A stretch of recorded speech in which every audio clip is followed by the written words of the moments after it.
Era ele que erguia casas onde antes só havia chão.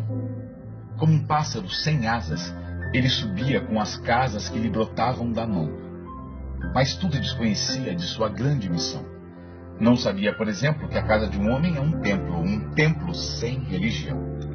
Como tampouco sabia que a casa que ele fazia, sendo a sua liberdade, era a sua escravidão. De fato, como podia um operário em construção compreender por que um tijolo valia mais do que um pão? Ora, os tijolos ele empilhava com pá, cimento e esquadria, quanto ao pão ele comia. Fosse comer tijolo. E assim o operário ia, com suor e com cimento, erguendo uma casa ali, adiante um apartamento, além uma igreja, à frente um quartel e uma prisão. Prisão de que sofreria não fosse eventualmente um operário em construção. Mas ele desconhecia esse fato extraordinário, que o operário faz a coisa e a coisa faz o operário.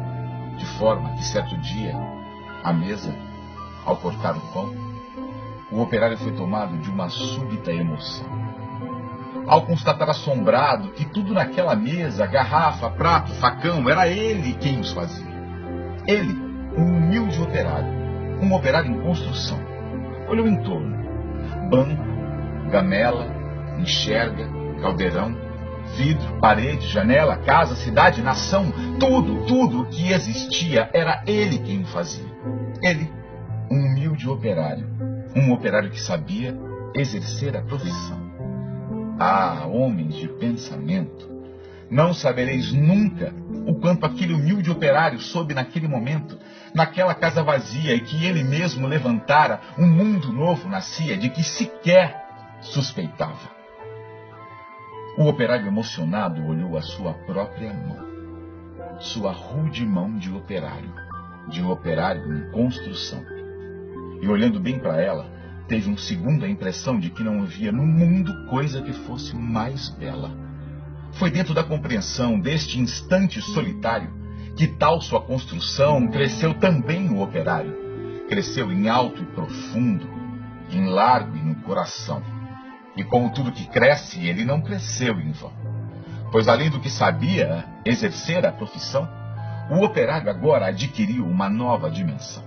A dimensão da poesia.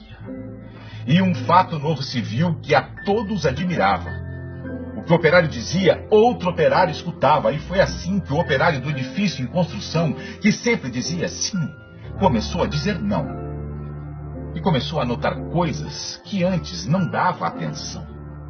Notou que a sua marmita era o prato do patrão, que a sua cerveja preta era o uísque do patrão, que o macacão de Zuarte era o terno do patrão, que o casebre onde morava era a mansão do patrão, que os seus 2 pés andarilhos eram as rodas do patrão, que a dureza do seu dia era a noite do patrão, que sua imensa fadiga era a amiga do patrão.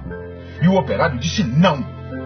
E o operário fez-se forte na sua resolução. Como era de se esperar, as bocas da delação começaram a dizer coisas aos ouvidos do patrão. Mas o patrão não queria nenhuma preocupação. Convença-no do contrário, disse ele sobre o operário. E ao dizer isso, sorria. Dia seguinte, o operário, ao sair da construção, viu-se súbito cercado dos homens da delação. E sofreu por destinado sua primeira agressão. Teve o seu rosto cuspido, teve o seu braço quebrado, mas quando foi perguntado, o operário disse não. Em vão sofreu o operário sua primeira agressão. Muitas outras se seguiram, muitas outras seguirão. Porém, por imprescindível ao edifício em construção, seu trabalho prosseguia, e todo o seu sofrimento misturava-se ao cimento da construção que crescia. Sentindo que a violência não dobraria o operário, um dia tentou o patrão dobrá-lo de modo vário, de sorte que o foi levando ao alto da construção. E no momento de tempo mostrou-lhe toda a região, e apontando ao operário, fez-lhe esta declaração: dar-te-ei todo este poder e a sua satisfação, porque a mim me foi entregue e dou a quem bem quiser. Dou-te tempo de lazer, dou-te tempo de mulher. Portanto, tudo que vês será teu, se me adorares. E ainda mais, se abandonares o que te faz dizer não. Disse e fitou o operário, que olhava e que refletia. Mas o que viu o operário, o patrão jamais viria. O operário via as casas e dentro das estruturas, via coisas, objetos, produtos, manufaturas, via tudo o que fazia o lucro do seu patrão. E em cada coisa que via, misteriosamente havia a marca de sua mão. E o operário disse não! Loucura! Gritou o patrão. Não vês o que te dou eu? Mentira! Responde o operário. Não podes dar-me o que é meu. E um grande silêncio fez-se dentro do seu coração. Um silêncio de martírio, um silêncio de prisão.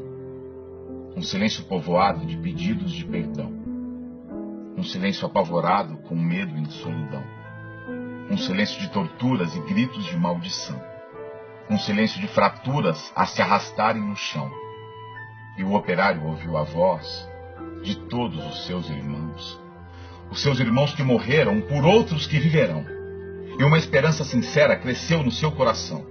E dentro da tarde mansa agigantou-se a razão de um homem pobre e esquecido. Razão, porém, que fizera em operário construído o operário em construção.